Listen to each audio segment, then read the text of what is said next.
De hoje é bom que se proteja, ofereça face pra quem quer que seja. Nos dias de hoje esteja tranquilo, haja o que houver, pense nos seus filhos. Não ande nos bares, esqueça os amigos. Não pare nas praças, não corra perigo.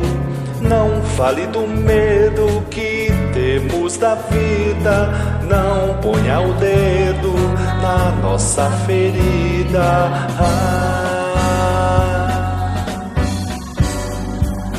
Nos dias de hoje não lhes dê motivo, porque na verdade eu te quero vivo. Tenha paciência, Deus está contigo. Deus está conosco até o pescoço. Já está escrito, já está previsto por todas as videntes, pelas cartomantes. Tá tudo nas cartas, em todas as estrelas, no jugo dos búzios e nas profecias.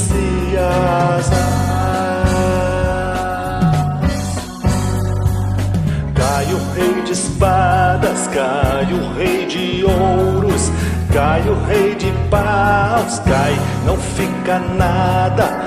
Cai o rei de espadas, cai o rei de ouros, cai o rei de paus, cai, não fica nada. Cai o rei de espadas, cai o rei de ouros, cai o rei de paus, cai, não fica nada. Cai o rei de espadas, cai o rei de ouros, cai o rei de paus, cai, não fica nada. Cai o rei de espadas, cai o rei de ouros, cai o rei de paus, cai, não fica nada.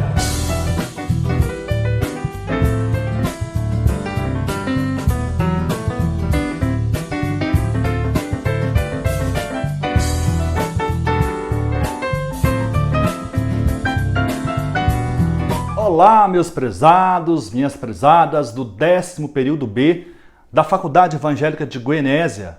Sejam bem-vindos a mais uma aula de Direito Tributário, a penúltima aula do curso de Direito Tributário e talvez da vida de vocês na graduação do curso de Direito. Aproveitem, está acabando. Se vocês vão sentir saudades, não sei, isso é de cada um. Suponho que sim.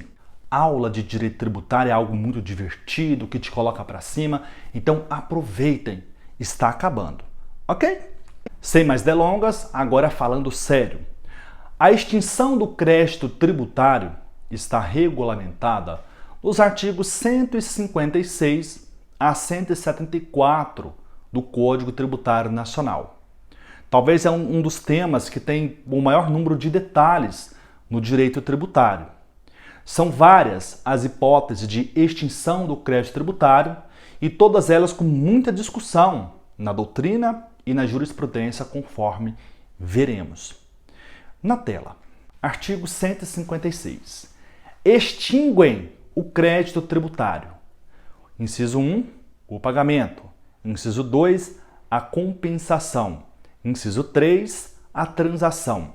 Inciso 4, remissão. Inciso 5, a prescrição e a decadência. Inciso 6, a conversão de depósito em renda. Inciso 7, o pagamento antecipado e a homologação do lançamento nos termos do disposto no artigo 150 e seus parágrafos 1º e 4º. Inciso 8, a consignação em pagamento nos termos do disposto no parágrafo 2º do artigo 164. Inciso 9, a decisão administrativa irreformável, assim entendida, a definitiva na órbita administrativa, que não possa ser objeto de ação anulatória. Inciso 10. A decisão judicial passada em julgado. Inciso 11. A dação em pagamento em bens imóveis, na forma e condições estabelecidas em lei. Então percebam, são 11 hipóteses previstas no artigo 156 do Código Tributário Nacional. E aquela pergunta introdutória, esse rol é um rol taxativo ou meramente exemplificativo? Apesar de algumas controvérsias doutrinárias, prevalece o entendimento de que se trata de um rol taxativo, até por força do artigo 141 do Código Tributário Nacional. Na tela. Apesar de alguma divergência sobre o tema, prevalece o entendimento de que as hipóteses de extinção do crédito tributário estão estabelecidas em rol exaustivo no artigo 156 do CTN, por força do que dispõe o artigo 141 da mesma lei. E observem a redação do artigo 141. O crédito tributário regularmente constituído somente se modifica ou extingue, ou tem sua exigibilidade suspensa ou excluída, dos casos previstos nesta lei, fora dos quais não podem ser dispensadas sob pena de responsabilidade funcional, na forma da lei, a sua efetivação ou as respectivas garantias. Então notem, o crédito tributário regularmente constituído somente se modifica ou extingue nos casos previstos nesta lei. Então, com base no artigo 141 do Código Tributário Nacional, é majoritário o entendimento de que o rol do artigo 156, que nós acabamos de fazer a leitura, é um rol taxativo. O doutrinador brasileiro Luciano Amaro organiza esse rol do artigo 156 em 4 grandes grupos. Na tela. O crédito tributário se extingue quando for satisfeito, desconstituído, perdoado ou precluso. Então percebam, primeira hipótese, quando o crédito for satisfeito, o pagamento, por exemplo, a dação em pagamento, a consignação em pagamento, conversão do depósito em renda. Então, uma das hipóteses de satisfação do crédito tributário. O crédito tributário também ele se extingue quando ele for desconstituído. As hipóteses do artigo 156, inciso 9 e 10, que diz respeito, por exemplo, à anulação do lançamento via judicial ou via administrativa. O crédito também se extingue quando ele for perdoado, quando ele for objeto de remissão. Conforme veremos nessa aula, em um outro momento, a remissão é o perdão do crédito tributário, que abrange tanto o tributo quanto as multas tributárias. E o crédito também se extingue na hipótese de preclusão, no artigo 156, inciso 5, qual seja prescrição e decadência. Nós veremos, no momento oportuno, que a preclusão em matéria de direito tributário significa a perda do direito do fisco em constituir o crédito ou promover a cobrança judicial. Na hipótese da decadência, o fisco perde o direito de constituir o crédito tributário. Na hipótese da prescrição, o crédito já foi lançado, porém o fisco não promoveu a ação de execução fiscal dentro do tempo ou dentro do prazo legalmente estipulado. Então, meus caros, fiquem atentos. Nós ainda vamos estudar com riqueza de detalhes a prescrição e a decadência em matéria de direito tributário.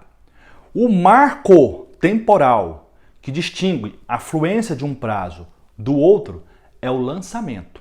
Até o lançamento, o crédito está sujeito à decadência. A partir do lançamento, o crédito tributário está sujeito à prescrição. A primeira hipótese de extinção do crédito tributário que nós vamos estudar é o pagamento. O pagamento no direito tributário é a forma principal de extinção do crédito tributário. Haja vista que a obrigação tributária principal deve ser adimplida em dinheiro.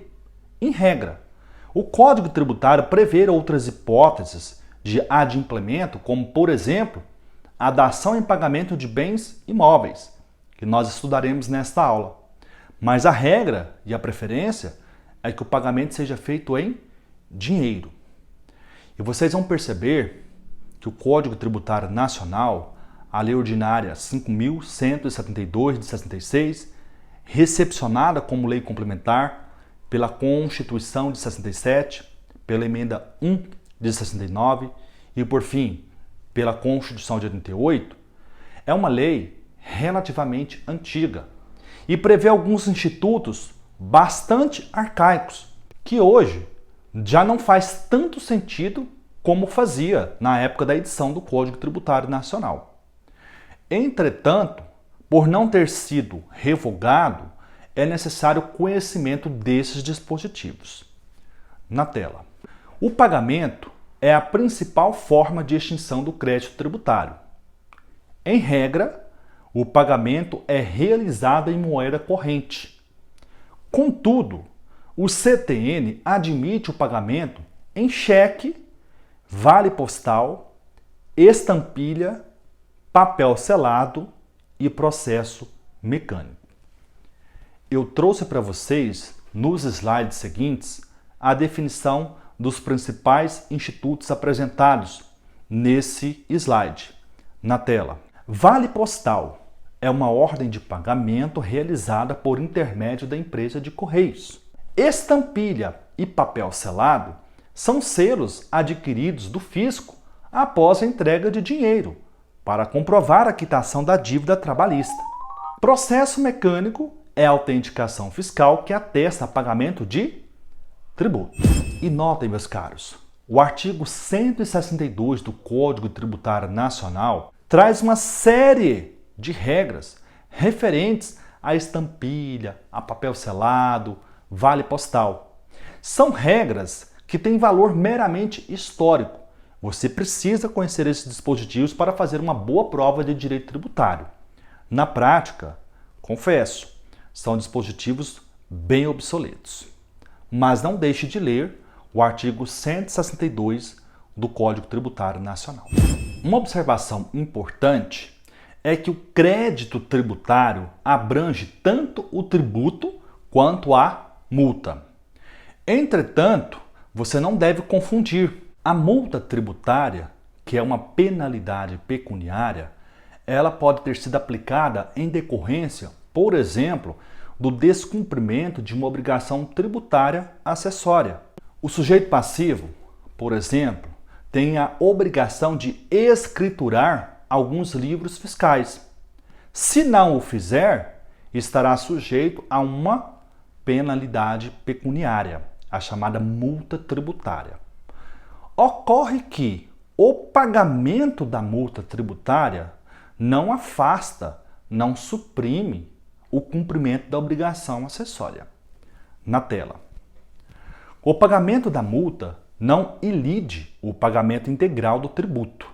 É o artigo 157 do CTN. Ao pagar a multa, o contribuinte permanece obrigado ao cumprimento da obrigação tributária acessória que deu origem à multa e também ao pagamento do tributo. Vamos dar um exemplo. Imposto de renda. Pessoa física tem, em regra, até o último dia útil do mês de abril para apresentar à Secretaria da Receita Federal do Brasil o ajuste anual do imposto de renda. Se não o fizer, estará sujeito a uma penalidade pecuniária, R$ 500. Ocorre que a penalidade pecuniária não ilide, não afasta o cumprimento da obrigação tributária acessória, qual seja a entrega da declaração do imposto de renda, e muito menos o pagamento do imposto. Esta é a lógica que inspira o artigo 157 do Código Tributário Nacional.